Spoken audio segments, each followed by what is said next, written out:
Parle pour toi.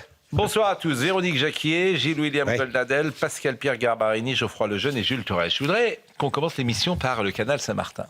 Je trouve que le canal Saint-Martin, c'est une vitrine de la France d'aujourd'hui. Oui. Et je trouve qu'il y a tout dans le canal Saint-Martin. Par les vitrines. L'absence... Oui, mais c'est la vitrine. Donc il y a évidemment l'absence d'autorité, les incivilités poussées à l'extrême. Pistolet à eau. Oui, effectivement, il y a ce jeune homme dont on va parler. Une forme de vie d'aujourd'hui, telle qu'elle se dessine. On fait ce qu'on veut, comme je veux. Bon. Et c'est vraiment intéressant parce que c'est comme dans des tragédies. Il y a unité de lieu, unité d'action, unité de temps. Donc il y a tout. Donc c'est pratique parce qu'on tire le fil et il y a tout. Le canal Saint-Martin dans la séquence canicule. Bon. Alors, voyez par exemple la première séquence de Tony Pitaro, qui était ces dernières heures, qui est allé au canal Saint-Martin avec sa caméra et qui a témoigné et qui a rapporté ce qu'il a vu. Je suis au cœur du canal Saint-Martin et juste derrière moi, il y a une interpellation par les forces de l'ordre d'individus qui sont ici au canal Saint-Martin. Depuis des jours, ça dure, il y a de la délinquance qui s'organise, des gens qui s'en prennent directement aux passants. Alors nous, on était en train de prendre un verre sur le petit restaurant là, juste là-bas, et on a commencé à sortir notre caméra, notre iPhone, pour filmer. Et des gamins de 12 ans sont venus vers nous, nous ont traités de tous les noms, nous ont dit « vous supprimez les images », etc. C'était extrêmement tendu. Ça continue, on a dû se retrancher à l'intérieur de ce bar et rester une dizaine de minutes pour être en sécurité. Alors on a discuté avec les serveurs qui nous ont dit « on est désolé, ils s'en prennent à tout le monde, c'est dangereux » et on a dû partir. Vous voyez, moi je suis ici, je dois mettre ma casquette pour ne pas être reconnu, tellement c'est tendu et c'est comme ça et ça dure depuis des jours. Et heureusement il y a la police qui est là, mais ils peuvent pas être partout et ça continue et ça continue et ça continue. C'est une vraie délinquance qui s'organise ici. C'est la loi de la jungle, clairement, hein. On est là, on a peur, on peut pas être en terrasse. Ils volent même des chaises directement dans les restaurants et rien n'est fait et ça continue. Bien. Jean Bexon, vous avez passé l'après-midi ici, et ce qu'on voit, on ne se croirait pas au cœur de Paris. Oui, tout à fait, on voit beaucoup de délinquance, j'ai vu des bagarres, j'ai vu la police qui était obligée d'intervenir pour séparer les belligérants. Donc, non, et puis j'ai vu notamment la douane qui avait... Ouais. La douane, c'est un jeune qui s'est fait connaître et qui fait n'importe quoi, c'est un délinquant du canal Saint-Martin qui vole, etc. Exactement, et là il était avec une chaise, il avait volé une chaise d'un des bars juste à côté. Il y a tout un trafic qui s'organise aussi, hein, vous qui êtes beaucoup sur les réseaux sociaux. Oui, notamment un trafic de coques de téléphone, donc ils sont vendus comme ça à la volée à ceux qui assistent, qui sont autour du canal Saint-Martin. On prend la décision de partir d'ici, hein, vous le voyez, il y a les forces de l'ordre qui tournent parce que quand tombe la nuit, ça devient encore plus tendu et ici on n'est clairement pas les bienvenus, hein. Ici c'est l'endroit pour les racailles, ceux qui font la loi, donc nous on n'est pas les bienvenus et on rentre chez nous parce qu'on ne va pas prendre de risques inutiles. Bon. Pauvre France. Pauvre France. Parce que ça c'est la France d'aujourd'hui mais de demain dans plein de quartiers. Et puis il y aura peut-être des quartiers protégés, mais ils seront, je sais pas, il y aura des murs pour les protéger. Et si vous avez l'outrecuidance de ne pas donner 2 € à ce jeune garçon... Alors justement, parlons-en, parce que c'est aussi, quand je dis il y a tout, c'est aussi un phénomène d'aujourd'hui. C'est-à-dire qu'il y a une star qui se vit comme telle. Et je crois que le maire de Paris est même venu lui parler. Donc il s'appelle Hamza, dit la douane. Bon, il a 12 ans, tu as envie de le réprimander. Pas du tout. Les gens trouvent ça quasiment formidable. Alors écoutez ce Hamza dit la douane, et on peut quand même s'inquiéter et pour lui et pour notre société. Ouais, je suis une star. Vous pouvez vous présenter un peu ? Je m'appelle la douane, mon surnom, mon vrai prénom c'est Hamza. J'habite Paris 20e et je viens tous les jours au canal Saint-Martin. En vrai, de vrai, je terrorise pas tout le monde. Parce que moi, je mouille des gens. Après, la plupart des gens, ils veulent pas, c'est-à-dire des petites bagarres. Mais sinon, après, il n'y a rien de spécial. Des fois, je mouille des gens, je nage, je mouille les policiers. On me ramène à la garde à vue parce que j'ai mouillé des policiers. Tiens. C'est pas autorisé, ça, normalement, de mouiller les policiers. Il fait chaud, hein. D'ailleurs, on a fait une bataille d'eau en plus. Attendez, je vous montre. On a fait une petite bataille d'eau, c'était bien. Et vous avez pas eu d'amende, vous avez rien eu du fait d'avoir mouillé la police ? La police nationale, la dernière fois quand j'avais sauté dans l'eau et la baignade était interdite, m'a mis une amende de 66 €. Et après, je suis allé dans l'eau. Le lendemain, la police du canal, ils sont venus, m'ont mis une amende de 11 €. Je comprends pas pourquoi. Vous les avez payés ? Oui, 11 € j'ai payé, 70 €, non ? Ça va, 11 €. C'est vous, vos parents, qui avez payé ? Comment ? Vos parents, ils sont au courant de tout ça ? Oui, ils sont au courant. Et mon père, il sait que je nage dans le canal Saint-Martin depuis tout petit. Ouais. Après, voilà, il n'y a rien de spécial. Pascal-Pierre Garbarini, c'est la fin de la saison et d'abord les téléspectateurs de CNews vous ont découvert plus encore cette année. Et vous êtes avocat et s'ils nous écoutent régulièrement, ils savent pourquoi je viens immédiatement vers vous. Là, je veux même pas faire... Vous l'imaginez, ça ? Parce que... Ajaccio ? Non mais sérieux, non mais moi je suis sidéré. Hein. Je suis déjà se baigner dans le canal Saint-Martin, ils n'ont jamais vu la mer. Hein.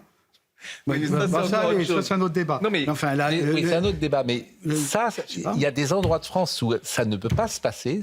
Mais où ça va se passer ça peut se passer en Corse, mais sérieusement. Mais en Corse, mais le Pays Basque, c'est pareil. Donc il y a des gosses, ils piquent les chaises des restaurateurs, ils emmerdent les policiers, pardon de parler comme ça, ils mouillent les passants.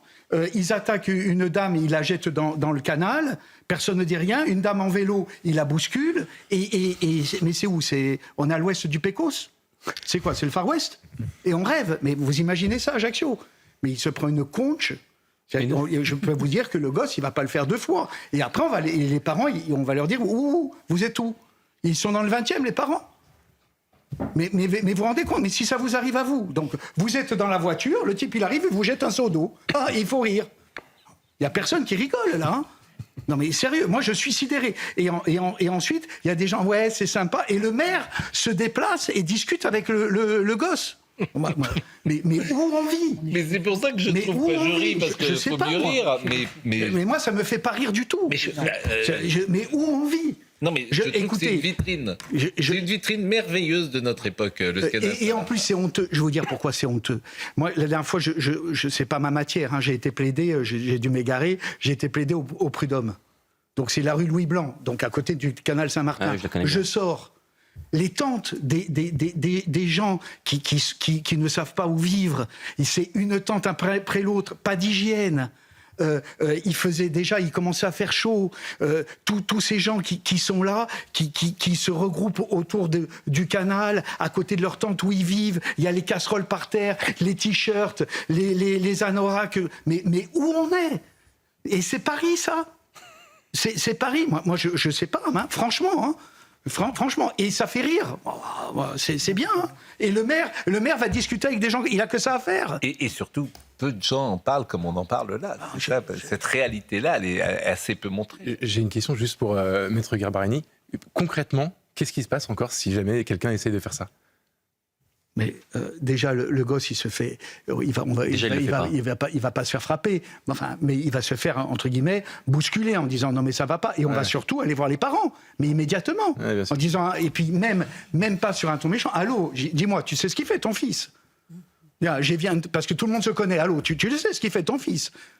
Ça va être comme ça. Voilà, il n'y a même pas de police, il n'y a même pas besoin d'aller chercher la police. Ouais. Ça va être réglé parce que la société insulaire, et elle a beaucoup de défauts, hein, je ne veux pas, attention. Hein, mais la société insulaire, elle se gère. Parce qu'il y a le respect. On ne peut pas manquer de respect comme ça aux gens, aux femmes, aux personnes âgées, aux gens qui travaillent. Ce n'est pas possible. Bon, moi, c'est vrai que... Pourquoi c'est intéressant ? Parce que ça fait sens sur notre société. Et pourquoi c'est aussi intéressant ? Parce que ça n'existait pas il y a... Même il y a 20 ans. Il y a 5 ans, ça n'existait pas. Oui. Moi, je vous assure... J'ai fait une courte école de journalisme, rue Louis Blanc, et rue Alexandre Parodi. Oui. Il m'arrivait de prendre des happy hours, comme on dit, sur le canal Saint-Martin. C'était très bobo. Il n'y avait pas des Hamza Ladouane. Ça n'existait pas. Oui. Donc même ce genre de quartiers-là ne sont plus préservés, ou en tout cas ne sont plus que boboisés. Et ce n'est que le début. Non, mais ce qui est terrible, c'est vous qui le dites. Ce qui est terrible, c'est que c'est naturel. C'est sans méchanceté. Le môme, je suis certain qu'il est mignon. Il le fait sans aucune méchanceté. Il le fait naturellement. Il est hors la loi naturellement.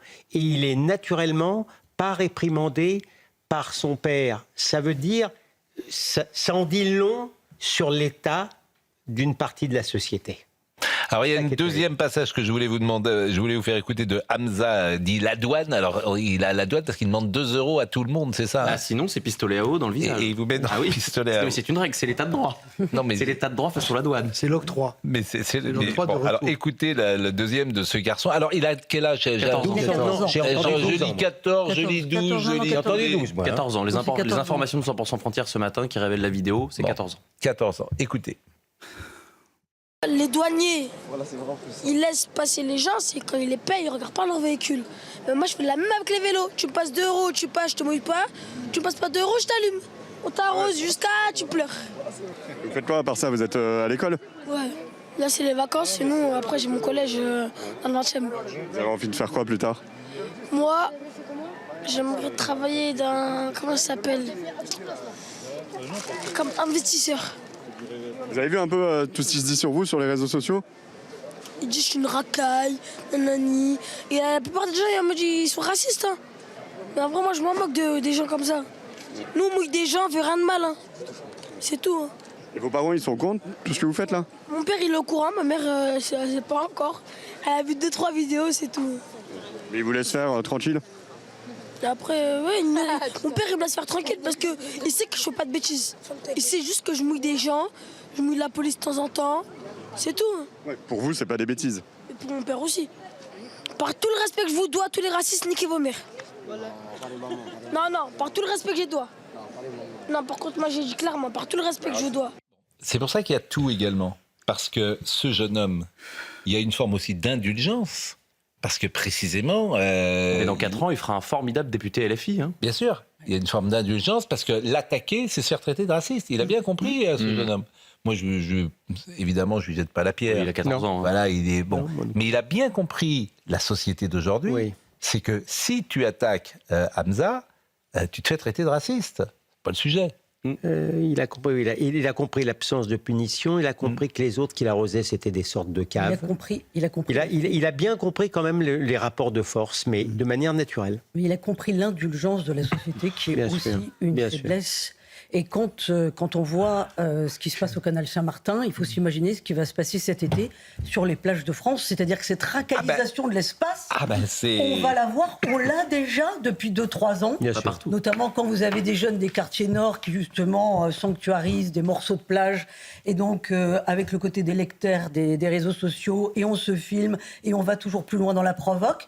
Et avec, comme Il y a ce qui se passe là au Voilà, canal il Saint-Martin... habite même pas en banlieue, hein, il vient du 20e. Non, mais, oui, mais comme ce qui se passe au canal Bien Saint-Martin, sûr. il y a Déjà là, les gens qui rigolent parce qu'ils sont tellement lâches et faibles qu'ils se disent si on les reprend, forcément il faut qu'on monte de l'autorité. Voilà. C'est pas que d'abord, c'est pas qu'ils sont lâches et autoritaire. faibles, c'est que d'abord ils peuvent craindre pour leur vie, quoi, en tout cas pour Oui, leur en plus, santé physique. Bien sûr, bien sûr. Après, si tu interviens, tu te fais insulter, tu te fais traiter de raciste, etc. Donc, écoutez un témoin également de Hamza, dit la douane, ce qu'il dit. C'est une personne qui s'amuse, qui profite de sa jeunesse et voilà. Hein. Après, il arrose la police, etc. Il s'amuse. Mais la police en ce moment, il aime pas trop, je comprends pas pourquoi, mais on fait avec. Hein. Pour vous, c'est de l'amusement? Oui, c'est ça, c'est que de l'amusement. Vous comprenez que sur certains, tu sois un peu choqué, tu tires de l'eau sur la police, tout ça? C'est ça. Après aussi, il y a les médias, il y a un peu tout. Sur TikTok, ils le mettent pas mal en story, etc. Mais voilà. Là, ça se passe bien au canal Saint-Martin? Oui, en ce moment, ça va. J'essaye de le canaliser un petit peu, mais voilà, il bouge partout. C'est une personne hyper active. De base, personne ne le connaît. Et c'est la vidéo qui a fait du buzz où il a arrosé la police, etc. Où il avait un pistolet à eau. La police, ils avaient un pistolet à eau et ça fait un petit peu polémique. Et depuis ce jour-là, ils le mettent partout. Hein. Lui, il a pas peur de la police? Non, il a pas peur. Il s'amuse avec eux. D'ailleurs, il a raison, c'est vrai qu'ils s'amusent. Alors, je vois des textos arriver, ne faites pas de Hamza un héros. C'est pas le sujet. Ce que je trouve vraiment intéressant... Mais non, ce que je trouve intéressant, c'est la vitrine que c'est d'une France d'aujourd'hui. C'est pas partout pareil, mais c'est ça que je trouve intéressant. C'est-à-dire que les flics, ils n'interviennent pas. L'autorité, elle est bafouée. Mettez-vous à leur place. Mais bien sûr. Mais il n'y a plus rien à faire. Ils sont nargués, qu'est-ce que mais bien sûr. Ils vont l'arrêter. Ils n'ont pas fait ça pour bien ça. sûr. Donc l'autorité, elle est bafouée. Tu mets des règles en place qui ne sont absolument pas appliquées. C'est-à-dire qu'ils n'avaient pas le droit de boire de l'alcool vendredi à partir de 18h. Tout le monde s'en fichait. Donc tu passes. Oui, mais vous souriez. Oui. Mais c'est terrible. Donc tu as un État qui prend. Mais tout le monde s'en fout. C'est une sorte de bordélisation totale du pays sur un endroit. Je dis pas que c'est partout. Je dis qu'on n'est même pas capable de la confiance sociale. Vous pensez que vous avez envie d'aller passer... Je vais pas plaindre les habitants du 10e arrondissement. Hein. Ils revotent la même chose et ont les mêmes conséquences. Ils vont partir, ils vont partir. Ah oui, si le prix du foncier il baisse, faut pas qu'ils s'étonnent, hein, les propriétaires du 10e. Bon, écoutez, voilà ce qu'on pouvait dire sur ce... En attendant, un gamin qui est cortiqué comme il l'est là, à qui on met aucune limite à ce point, il est sur l'autoroute pour faire n'importe quoi dans sa vie. Bien sûr. C'est une certitude. Bien sûr. Donc si ses parents l'aimaient, ils lui mettraient des limites. Bon, on marque une pause, mais voilà, je trouve que c'est vraiment intéressant. Vous avez été d'ailleurs, vous l'avez dit, et c'est très intéressant. Ce n'est pas un détail. Moi, on m'a parlé de lui tout le week-end. Comment tout le week-end, on m'a parlé de lui.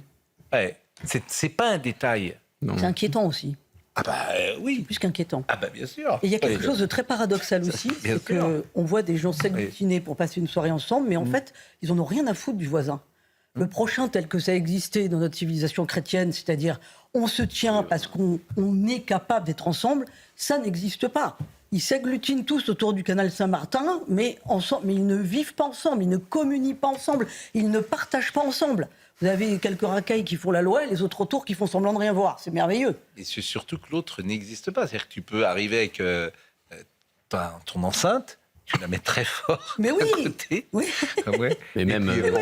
Et puis tu prends l'enceinte de ton voisin et alors t'oses pas lui dire mais même tout le monde torse nu. Il y a des villes où il y a des arrêtés pour interdire, sur le Remblai par exemple. Mais vous allez voir cet été, ça va être parce que je trouve qu'il y a accélération. Il n'y a pas de burkini par contre. Non mais il y a accélération et on avait vu des séquences à la boule, il y a accélération de ça. Bah oui. Là c'est terrifiant. Bon, 20h24, à tout de suite.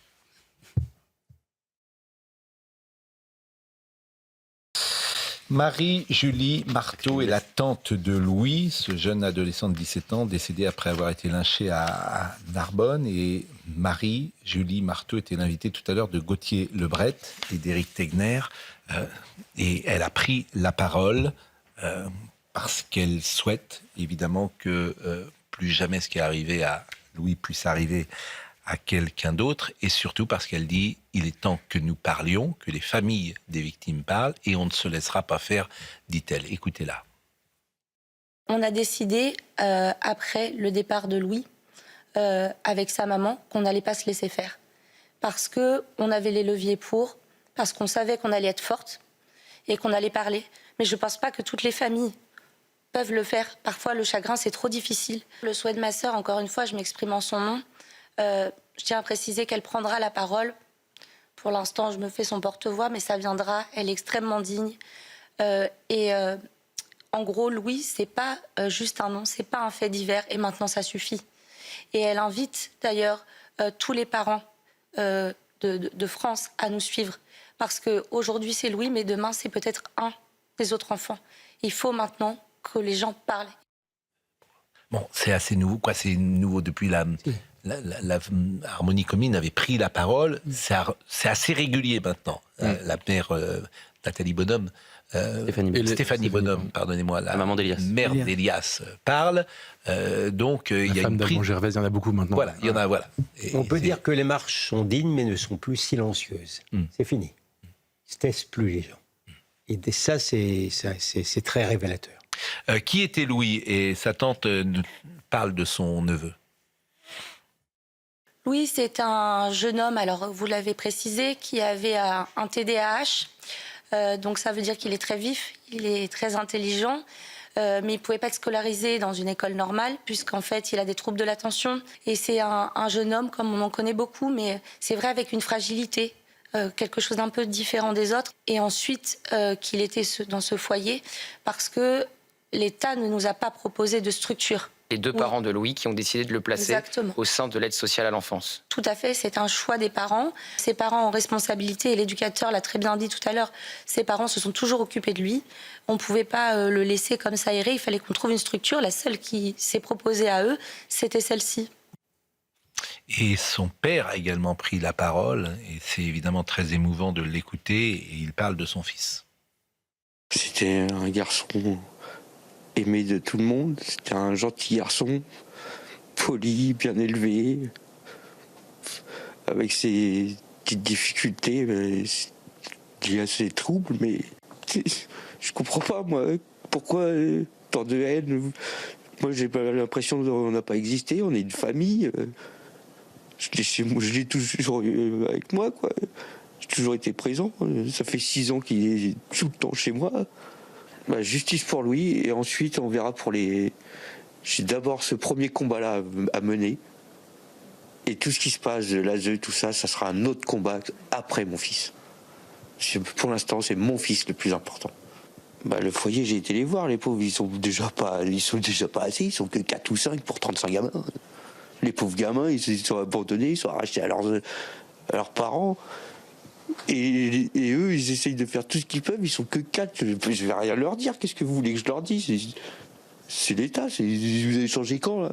C'est pas normal qu'on met son enfant quelque part dans un endroit de sécurité, protection de l'enfance, et mon enfant, il décède atrocement, quoi. Moi, je suis en colère. Évidemment, il faut changer, il faut réformer. Tout est dit. Voilà, il faut réformer ces institutions. Il faut trouver de nouvelles solutions. Ce qu'il dit, ce monsieur, est très clair. Vous avez 4 personnes qui s'en occupent de 35 et qui sont débordées. Donc, il faut changer. Il faut toujours un drame pour qu'on réalise certaines choses. Là, en l'occurrence, si on ouvre, à cause du décès de Louis, le sujet le dossier de l'ASE, on va découvrir des choses épouvantables. Vous avez reçu, il y a quelques mois maintenant, Claude Hardy, je crois, qui avait enquêté là-dessus, qui avait fait un livre. C'est des milliers de gamins qui se prostituent, qui sont prostitués par d'autres gamins. Enfin, c'est quelque chose d'absolument monstrueux qui se passe sous nos yeux et dont pour l'instant, on n'avait jamais parlé. Mais qu'est-ce qu'on fait? Non, mais là, qu'est-ce qu'on fait? Il n'y a plus rien qui fonctionne, en fait. C'est ça, qu'est-ce qu'on fait? On imagine des encadrements quasi militaires pour ces jeunes gens, pour leur redonner des valeurs, pour les éduquer différemment lorsqu'ils sont coupés de leurs parents. Qu'est-ce qu'on fait? De manière évidente, mais enfin, puisque tous les jours sur ce plateau, on parle de tous les maux de la société, on se rend bien compte que là, on arrive à un moment où il va falloir tout changer d'un coup en même temps. Sinon, c'est l'effondrement. En fait, Véronique Jacquier. Il faudrait une sorte de loi éducative intégrale, c'est-à-dire qu'on réfléchit effectivement à la façon de les mettre hors d'état de nuire et à tâcher de les rendre récupérables si on considère qu'ils peuvent l'être. Et c'est compliqué, mais cette question d'une jeunesse délinquante et meurtrière, elle n'est pas nouvelle. Elle se posait au 19e siècle. Il y avait l'ancêtre des centres éducatifs fermés, parce que les centres éducatifs fermés, ça ne va pas du tout, puisqu'on les met ensemble, mais on leur donne rien à faire, et en plus, le personnel n'est pas qualifié. Et à l'époque, alors, à un moment, on a appelé ça bagne, mais ce n'était pas forcément des bagnes, c'était des centres agricoles, parce qu'on les faisait travailler, on leur faisait travailler la terre. Il y avait un établissement de cette sorte, par exemple, sur l'île de Belle-Île. Bon, après la Seconde Guerre mondiale, on a jugé que c'était trop restrictif. Donc on est allé vers plus de laxisme, et on voit où on en est aujourd'hui. Non, mais je crois qu'il y a une autre dimension qui est terrible, et qui n'est pas politique, mais qui est assez moderne, c'est que ce môme-là, manifestement, il ne ressemblait pas aux autres. Et il ne savait pas se défendre. Il a été harcelé manifestement jusqu'à la mort. Et je pense que c'est ce sentiment-là aussi qui éprouve le père dans cette histoire-là. Mais sa maman, elle a dit ce week-end dans son interview dans le JDD qu'il n'avait visé que la tête. Que la tête. Il n'y a pas d'autres endroits qui ont été attaqués, donc c'était vraiment pour tuer. Ce qui est fou, et le papa l'a dit, c'est très émouvant parce qu'en fait, il a tout dit, ce monsieur. Voilà. Il dit je donne mon enfant, et ça s'appelle la protection de l'enfance. Tu donnes ton enfant parce qu'ils ont un sentiment de ne pas pouvoir l'encadrer comme il se devrait compte tenu de son problème de santé. Ils le donnent à l'État, c'est-à-dire donc l'éducation, la protection de l'enfance, et c'est au sein de ce cadre-là qu'il se fait lyncher par 5 jeunes de manière atroce. Tu te dis, ouais, quand même. Écoutez, une dernière fois, la tante de Louis, la mère de Louis prendra la parole, d'ailleurs, à un moment donné, après la marche, qui est programmée, c'est dimanche. La dernière marche. Voilà, la dernière marche. C'est comme cela que la famille souhaite appeler cette marche. Et écoutez, une dernière fois, donc la tante de Louis qui revient sur les vidéos qu'elle a vues. Les vidéos, alors, je les ai reçues, moi. J'ai dû les visionner, je ne sais pas combien de fois maintenant. Il n'y a pas de mots pour exprimer ce qu'ils ont fait. Et je suis très étonnée d'avoir entendu le ministre de l'Intérieur dire qu'il ne faut pas parler d'ensauvagement. Ce monsieur doit être au courant, c'est l'homme le plus informé de France. Il a dû les voir, les vidéos. S'il ne les a pas vues, je suis à Paris. Je les ai sur mon téléphone. On peut les regarder ensemble avec monsieur le ministre, je l'invite. Et après, on verra s'il ne veut pas parler d'ensauvagement. Je suis là, monsieur le ministre. Venez, on les regarde ensemble et on parlera après.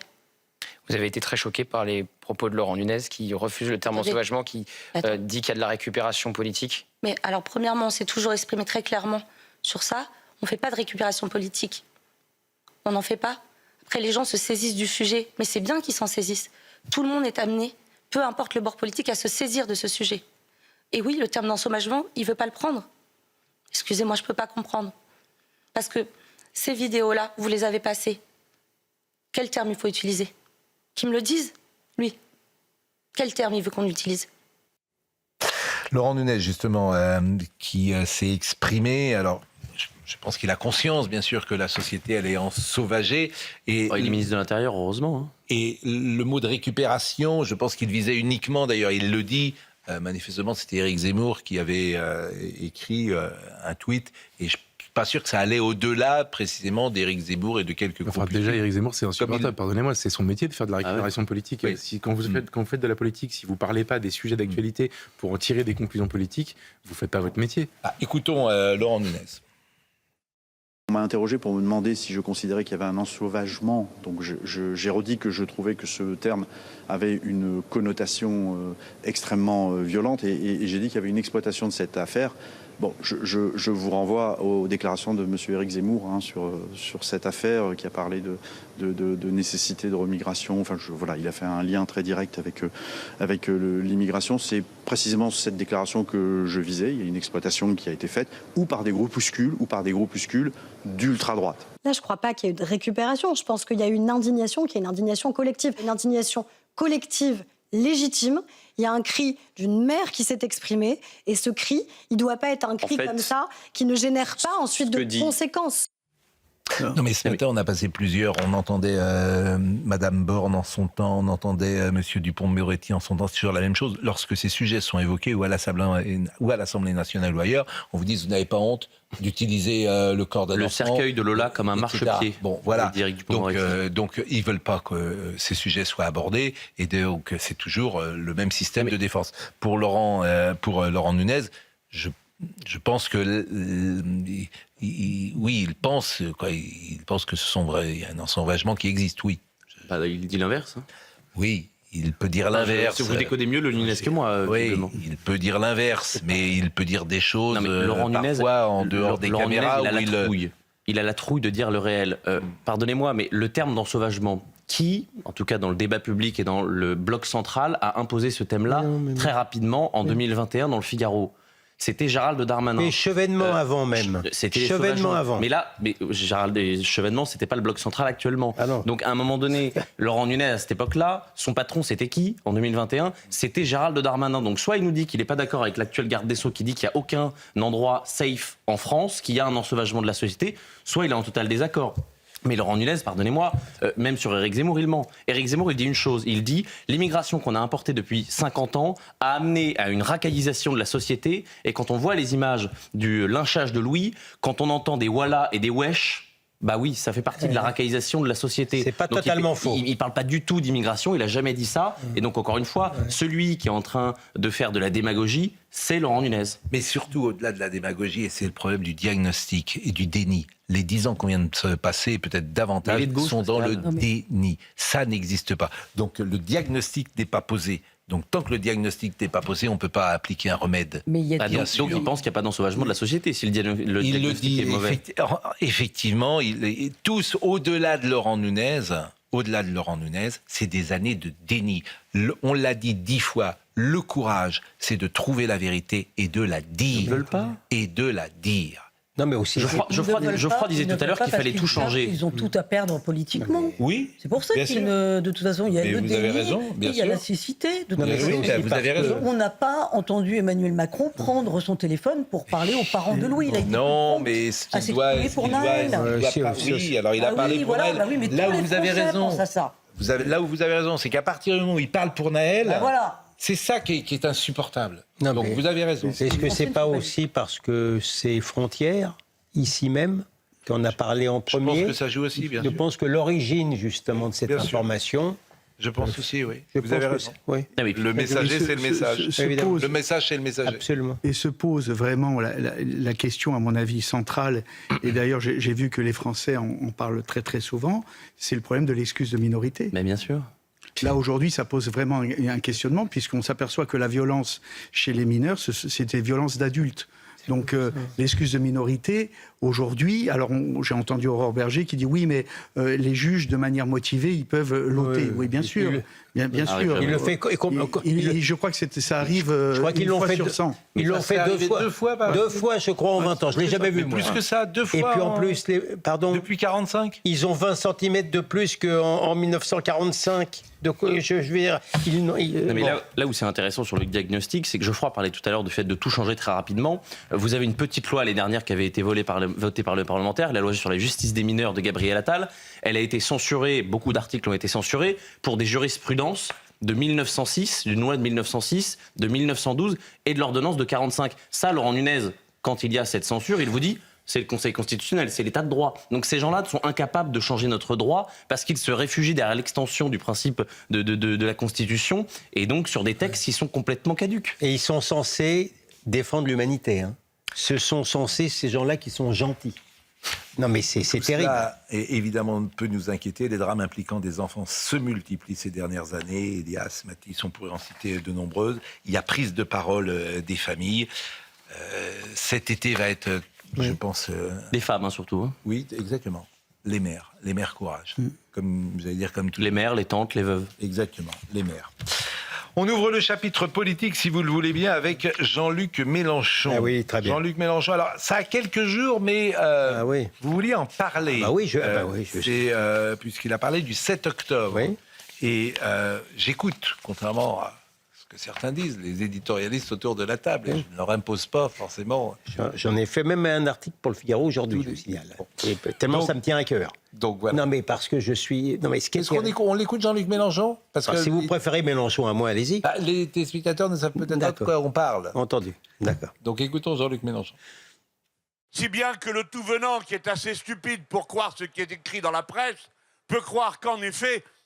eh bien, il y aurait parmi nous des gens qui se réjouiraient du terrorisme, à supposer que les actes dont on parle soient bien du terrorisme. Car vous le savez comme moi, la question de la forme de la résistance que l'on oppose à une oppression et à une occupation, quelle que soit la vie qu'on puisse avoir entre nous et chacun pour soi, est une affaire qui se discute parce que le droit international sur ce point permet que cela soit discuté. Alors, qu'on soit clair, M. Mélenchon, il vient pour soutenir son ami de Révolution permanente, Anas Kazib, qui a expliqué que le 7 octobre, c'était la résistance. Il est devant le tribunal. En vérité, l'affaire a été renvoyée. On n'est pas pressé. Très bien. L'affaire est renvoyée. Bien. Et donc, il explique que le 7 octobre, ça se discute. C'est peut-être pas du terrorisme. Alors, il ne dit pas que c'est pas du terrorisme. Il est toujours comme ça, Mélenchon. C'est peut-être pas du terrorisme. Donc, autrement dit, violer des femmes, égorger des bébés, tuer des hommes à la pelle, c'est peut-être pas du terrorisme. Donc c'est déjà une cochonnerie à la Mélenchon. Mais ce qui me terrorise, c'est le cas de le dire le plus, c'est le silence à côté de ça. Il n'y a rien eu. Vous n'avez pas un article dans Le Monde. Moi, je veux dire, il y a une impunité par rapport à tout ce que fait la France insoumise, que ce soit l'antisémitisme, que ce soit le racisme anti-blanc, tout ce que vous voulez, ils sont dans l'impunité la plus totale. Pourquoi ? Parce qu'une grande partie de la presse, notamment de la presse progressiste, est derrière Mélenchon. Il faut bien le... Ah bah écoutez... Non mais vous avez raison, mais elle est derrière Mélenchon pour certaines raisons. Bon, oui, elle ne veut surtout pas de l'arrivée au pouvoir. Ah bah ça m'a pas échappé, oui, mais c'est certain. Et c'est la motivation numéro 1. Mais bien entendu. Parce qu'elle ne pense pas sans doute comme Mélenchon, peut-être pas. Oui, il y a des sujets où ils ne sont pas révoltés par les positions, par les postures de Mélenchon, mais c'est vrai. Tout est à l'angle, l'angle de la présidentielle de 2020. Absolument. C'est leur manière de faire utile. Exactement. Alors, je voulais vous faire écouter Karim Bouamran, qui était ce matin le maire de Saint-Ouen. Oui, c'est Saint-Ouen. Qui sera au second tour de l'élection présidentielle. C'est ce qu'il a dit. C'est ce qu'il a promis ce matin. Mais écoutez, vraiment, son discours, moi, j'ai trouvé intéressant. Ah ben, il n'est pas bête, hein. Et puis, j'ai trouvé authentique, sincère. Alors, clair, c'est la gauche traditionnelle, la gauche républicaine traditionnelle. C'est le courant de François Hollande, c'est le courant de Glucksmann. Mais ça peut s'entendre. Même s'il ne va pas au bout lui-même de son discours. Parce qu'il n'a pas de mots assez durs sur Jean-Luc Mélenchon. Donc, ce qu'il devrait dire au bout du bout, je voterai jamais pour lui. Et je voterai même contre lui. Mais il ne le dit pas. Alors, écoutez ce que disait M. Boimran, qui parle de la France insoumise. Il faut arrêter avec cette espèce de posture outrancière qui consiste à ethniciser les quartiers, et en partant du principe que lorsqu'on est des compatriotes maghrébins, lorsqu'on est des compatriotes de couleur noire, Éric Coquerel appelait ça il les vous a hommes de appelé couleur. un homme de couleur. Les hommes de couleur dignes, vraiment dignes du code noir, dignes des propos colonialistes. C'est typique de la lecture ethnicisée, hypocrite de la France insoumise, de Jean-Luc Mélenchon. Qui apparaît un parti raciste ? Je dirais que c'est un parti colonialiste, c'est un parti dont les responsables sont portés par une vision colonialiste et donc ethnicisée. Et parfois, chasser le naturel, il revient au galop. Donc, pour caricaturer, c'est une bonne caricature, pour simplifier, on aime bien les Maghrébins, on aime bien les Noirs, les hommes de couleur, selon Éric Coquerel, quand ils sont totalement au service de Jean-Luc Mélenchon. C'est clair, hein ? C'est clair. Donc, c'est assez courageux. Alors oui, pour le coup, c'est courageux, parce que... c'est son électorat et de temps en temps tenter prochaine élection. Oh, il y en a beaucoup qui pensent comme lui. C'est pas pour rien que s'il est élu. Oui, il y a beaucoup de gens qui pensent comme lui et qui n'osent pas le dire. Oui, mais alors, ce courant va se répartir comment la gauche va se répartir comment à la présidentielle de 2027 ? Pourquoi vous avez fait un geste éloquent? Il y aura sans doute un Jules candidat Torres. du Parti Socialiste. Comment? Il y aura sans doute un candidat du Parti Socialiste. Et il pèse combien? Parce qu'il a la dernière pesé fois, ils ont fait 13%. 1,7% la dernière Il a pesé présidentielle. 13% la dernière fois aux européennes. Oui, mais c'est d'autres élections. D'accord, mais il existe bien ce courant. À la présidentielle, je pense Parce qu'il y a deux existe solutions. moins. Certains disent, beaucoup disent d'ailleurs, Mélenchon sera au-dessus de 20, 22, 23, 24. Pourquoi pas? Et il sera au deuxième tour de la présidentielle. Mais s'il est à 22, 23, 24, ça veut dire que le courant PS et gauche républicaine est très bas. Oui, c'est le vote utile les 3 dernières semaines de l'élection présidentielle, comme c'était le cas lors de la dernière élection. Anne Hidalgo, une semaine avant le premier tour, elle était créditée de 7-8%. Elle finit à 1,7%. Ouais. Oui, et Jean-Luc Mélenchon commence ses campagnes à 10 et il les termine à 22. De campagne, c'était Johanna Roland. Faut pas trop. Qui a été réélu aux élections municipales. Ça ne nous a pas échappé.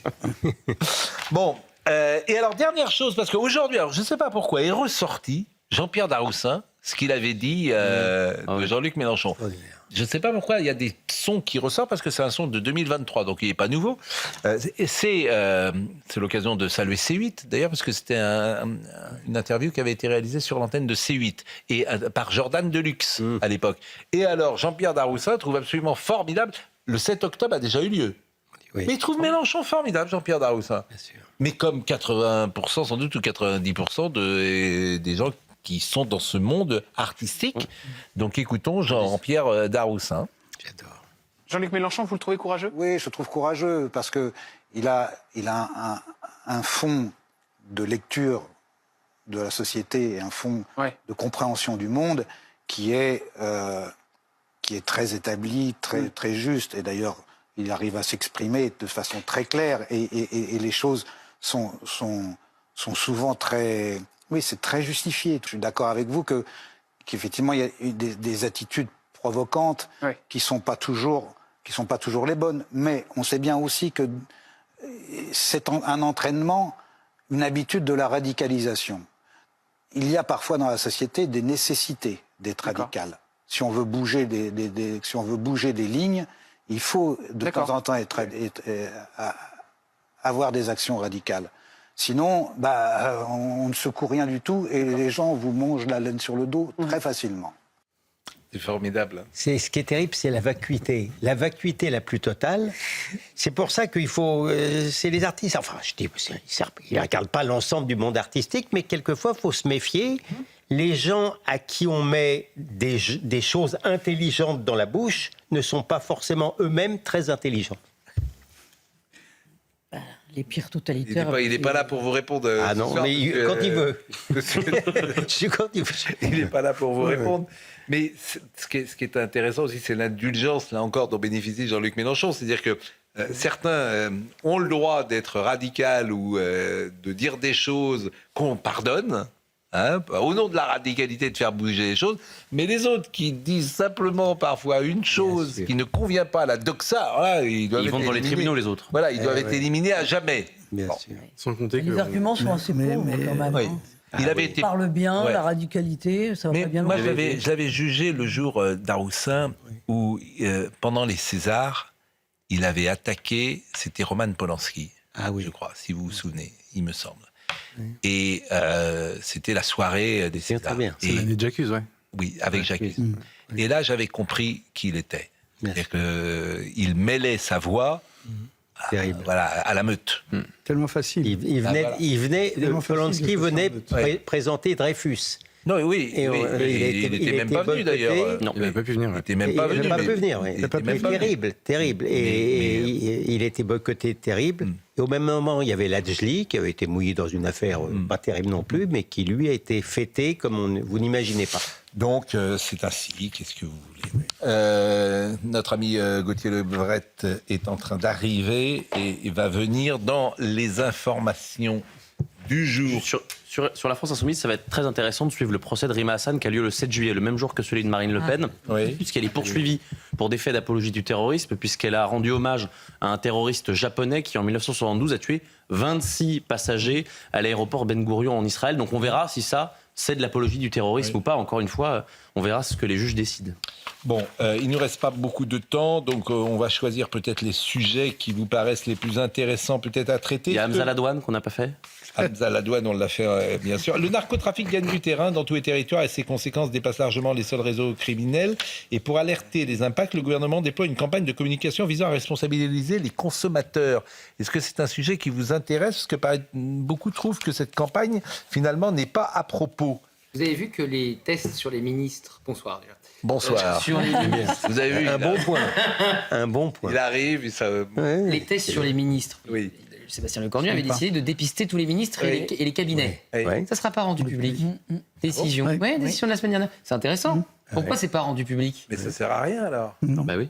Pourquoi n'est-ce pas rendu public? Parce qu'il y en a qui sont contrôlés positifs, j'imagine. J'en sais rien. Si tout le monde était négatif, ils ont peut-être découvert des choses. Je ne veux pas le croire. Ils ont été faits les tests? Oui. Et la décision a été faite après l'annonce des tests, et alors que certains les avaient passés, de ne pas rendre les résultats publics. Un bijou de communication. Parce que ça va créer des polémiques. Pardonnez-moi, mais c'est nul. Tu annonces des tests, si les tests, tu les Ils sont rends pas responsables publics, de la suspicion eux-mêmes. Ah oui, exactement. C'est vraiment... Sans être soupçonneux, on a des doutes. Rendre public les tests. Bon, donc ça vous intéressait pas mon sujet, si j'ai bien compris. Bon, je le remballe, mais c'est pas grave. Hein. Bon, je le remballe. Donc visiblement, les balles perdues ne le sont jamais très longtemps. Le blanchiment d'argent, ça peut coûter très cher. Bon, c'est la campagne des pubs. Certains rails mènent tout droit aux urgences. Visiblement, c'est pas quelque chose qui est forcément efficace. Mais attendez, moi je comprends pas pourquoi on critique cette campagne. Je trouve ça plutôt bien. Parce qu'en fait, tout ça est un ensemble, évidemment, il faut s'attaquer au réseau, etc. Mais moi, je me rappelle quand j'étais jeune, avoir trouvé que le joint dans la culture populaire, c'était quelque chose de plutôt sympa. Et en fait, moi, quand j'étais au lycée et que je fumais, moi, j'ai jamais fumé de joint, j'étais un peu le ringard qui a pas touché au truc. Et je vous promets, vraiment, celui qui se met un peu à l'écart. Et bien, je trouve qu'aujourd'hui, faire comprendre, Retailleau avait dit le joint a le goût du sang, je crois. Faire comprendre aux gens qu'il y a une conséquence directe et qu'ils alimentent ce trafic-là et que c'est ça le trafic de drogue, je trouve ça très, très malin en fait. Bon, le Conseil d'État a pris pour une fois une bonne décision. Il a validé ce lundi l'autorisation environnementale du chantier de l'autoroute A69 contesté par des écologistes. La décision définitive du Conseil d'État vient confirmer celle de la Cour administrative d'appel de Toulouse, 3 ans après le début du chantier. Mais que d'argent perdu. Sans doute, je voudrais savoir ce que ça a coûté. Des millions et des millions. Donc, le Conseil d'État a donc validé lundi l'autorisation de l'A69 Toulouse-Castres, contestée donc par les écologistes. Et maintenant, il va y avoir des manifs. Alors, bon, voilà. Des gens très pacifistes. Toujours les mêmes. Ouais, mais non, mais c'est... Et on est reparti. Le signal avait été donné avec la ZAD de Nantes, c'est-à-dire que l'aéroport de Nantes... Notre-Dame-des-Landes, qui était pourquoi pas contestable d'ailleurs, mais il se trouve que les gens avaient voté. Et Édouard Philippe, la première chose qu'il a faite, c'est Édouard Philippe. Hein. C'était Monsieur Macron lui-même. Hein. Édouard Philippe, première chose qu'il a faite, c'est reculer. C'est un peu son mode de fonctionnement politique. Je recule. Il y a le mur derrière. Comment? Sauf quand il fait le 80 km/h. C'est-à-dire que tu tapes sur les petites gens, alors ça, il n'y a pas de souci, et puis après, tu te rends compte que tu as fait une bêtise. Mais autrement, c'est un mode de fonctionnement comme un autre. On verra ce qu'il fera pendant la présidentielle. Et puisqu'on parle d'Édouard Philippe, alors là, c'est une grande nouvelle, puisque Maud Bréjon, qui a une porte-parole du gouvernement, qui est sans doute une des jeunes femmes les plus qualifiées, les plus brillantes, on peut le dire, de sa génération. Qui avait pris des positions courageuses sur l'immigration pendant la campagne des européennes contre la tête de liste. Déjà Renaissance, Valérie Hayé. Et depuis est porte-parole du gouvernement. Non, mais c'est vrai qu'on l'a eu sur ce plateau, elle relève le niveau général de la politique, je peux le dire comme ça. Ça vous choque pas? Non, je suis très choqué. Mais alors, ce qui est étonnant, c'est qu'elle est porte-parole d'un gouvernement donc macroniste, et elle va donc chez Édouard Philippe, qui a voulu la démission du président de la République. Et parallèlement, elle est membre de Renaissance de Gabriel Attal, qui est un des concurrents directs de... Quand on aime, on compte pas. Vous avez compris qu'elle allait donner la guerre au centre jusqu'en 2027. C'est une position d'équilibriste. Et il y avait une règle qui était édictée par Sébastien Lecornu, c'est que tous ces ministres, dans son deuxième gouvernement, ne doivent pas faire de politique et ne doivent pas influencer l'élection présidentielle. Mais vous avez parfaitement raison, puisque ça vise. Il y en a qui ont demandé la démission d'Annie Genevard pour des déjeuners qu'elle a pu faire, par exemple. Mais vous faites bien de rappeler cela. Mais même Gérald Darmanin. Il l'avait fait un peu quand même sur Édouard Philippe, Gérald Darmanin. C'est-à-dire il a soutenu à plusieurs reprises, du bout des lèvres certes, la candidature d'Édouard Philippe. On sait pas vraiment, ça peut varier, mais il avait dit qu'il soutiendrait Édouard Philippe, une ou deux fois. Est-ce qu'il va le faire? Les promesses, vous savez, ça n'engage que ceux qui les croient. Bon, comme il nous reste quelques minutes, on peut saluer évidemment Christophe Glaise, puisque ça fait 1 an aujourd'hui. Oui. 1 an. Moi, j'avais parié qu'il serait libéré pendant la Coupe du Monde. Finalement, le régime n'en a rien à faire. C'est-à-dire que c'est ça qui est fou. Le régime n'en a rien à faire. Là, tu as un immense événement. Tu as l'Algérie qui est en Coupe du Monde. Tu pourrais imaginer qu'ils ont du poids, Gianni Infantino, le président de la... Bon, tout le monde s'en fout. Mais même les journalistes. Les journalistes, ils sont montés au créneau. Les journalistes français, ils sont montés au créneau. Arrêtez. Plus que les joueurs. Plus que les joueurs. Moi, je me souviens qu'il y avait des photos de journalistes. Non. Ils posent des questions en son nom en conférence de presse. Écoutez, si vous trouvez que les journalistes parlent suffisamment de quelqu'un qui est pris en otage par une dictature, c'est très bien. Mais les joueurs, par exemple, c'est silence radio. Bien sûr. Tout le monde s'en fout, en fait. C'est triste. Oui, mais c'est parce il est dans sa cellule, il est journaliste, il n'a rien à y faire. Mais au fond, médiatiquement, les gens pourraient tous les jours faire quelque chose. Il y a une sorte de protection quasi médiatique de la dictature algérienne. Je peux vous dire que s'il était pris en otage par les États-Unis, ça serait pris différemment. Croyez-le bien. Mais vous avez évidemment raison. Évidemment. Et s'il était en Russie pris en otage, on en parlerait tous les jours pendant la Coupe du Monde. Vous avez parfaitement raison. Il y aura peut-être un 5e ministre qui va y aller prochainement, un ministre français, pour obtenir la libération. Et je rappelle qu'il y avait un otage en Russie. Quand la question a été posée par un journaliste de TF1 à Vladimir Poutine, il était libéré dans les 48 heures, me semble-t-il. Enfin, dans les jours qui suivent. Et d'ailleurs, il avait remercié cet otage, le journaliste français, d'avoir posé la question en conférence de presse à Vladimir Poutine. Je ne suis pas sûr que si vous posez la question à M. Tebboune, vous obtiendrez la libération de Christophe Glaise ensuite. À partir du moment où on a fait le repentir sur l'Algérie, on est mort. Une telle faiblesse, voilà. Je salue Rachel Kahn qui nous écoute et qui nous donne cette information sur le sujet qu'on a traité, Jean-Luc Mélenchon. 3 victimes françaises du 7 octobre ont porté plainte aujourd'hui contre Jean-Luc Mélenchon pour apologie du terrorisme. Je ne sais pas ce que ce type de plainte a une chance d'aller devant un tribunal. C'est-à-dire qu'il ne fait pas vraiment, je veux pas casser mais il ne fait pas vraiment l'apologie. Il est dans un délit de négationnisme, sauf qu'il n'y a pas de négationnisme en ce qui concerne la négation du 7 octobre, comme il y a du négationnisme par rapport à la Shoah. Donc c'est compliqué. Écoutez, alors déjà, je vais réécouter Pascal-Pierre Garbarini sur la douane, parce que ça a fait ma joie. Un peu d'autorité corse ne nuit pas. Il serait peut-être bon de mettre le canal Saint-Martin sous pavillon corse. Et au moment où on parle d'autonomie... Toute la France. Toute la France sous pavillon corse. Non, mais souvent, je vous assure, moi, je ne trouvais pas d'accord. Si on appliquait sur le continent ce qui se passe en Corse, bien sûr. Sur ce plan-là. Bien sûr. Sur ce plan-là. Mais c'est impossible à appliquer, pardon, Gauthier, parce que en fait, vous vous rendez compte que c'est juste une société qui fait encore société. Nous, on l'a perdu, donc avant de le reconstruire, ça va nous prendre du temps. Donc on va revenir sur le reportage qu'on a fait effectivement ce matin sur Hamza Ladouane et sur ce qui se passe au canal Saint-Martin. Et puis on réécoutera donc le témoignage de la tante ce soir. Et vous verrez qu'on a des informations sur le ministère de l'Intérieur qui se rapproche de la famille de Louis. Eh ben c'est bien. Il faut féliciter Laurent Nunez. Il a raison de le faire. Il a raison. Parce qu'elle l'avait invité ce matin à regarder les vidéos avec lui pour se mettre d'accord sur le terme d'ensauvagement. Mais il faut parier sur le fait que M. Nunez soit un homme de bonne volonté. Et qu'il a évidemment été touché. Et je n'imagine pas qu'il ne soit pas sensible à cela. Et qu'il ne soit pas touché. Bien sûr. C'est le terme ensauvagement ou barbarie, vous utilisez le terme que vous voulez. C'est le déni. Et tant que... Bon, enfin, on ne va pas répéter ce qu'on dit tous les... Bon, vous étiez bien habillé ce soir. J'allais vous le dire, vous me l'enlevez de la bouche. C'est la première fois que je vous vois aussi élégant, ça fait plaisir. Non, on est du même orchestre. Oui, moi j'aurais pas mis la cravate, mais ça c'est autre chose. Vous mettez jamais de cravate? Jamais. C'est un choix idéologique, personnel? Oui, c'est une position politique. Pourquoi? Comme ça. Comme Darmanin. Oui, absolument. Bon. Non, mais ça vous va bien. Vous trouvez vous aussi? Oui. Un petit tour au pressing, ce serait pas mal quand même. Oh. Mais vous savez... Mais pourquoi? Mais la jalousie... Toute ma vie, j'ai connu la jalousie de mes contemporains. J'y suis habitué. Pourquoi vous dites ça? C'est plus fort que lui. Il est moins clair que le vôtre. Non, mais est-ce qu'il n'a pas la même couleur peut-être? Non, mais là, c'est de la courtisanerie, je crois. Là, je la sens, la courtisanerie. Non, ça va être pulsionnel. Bon. Pas blanc écarlate.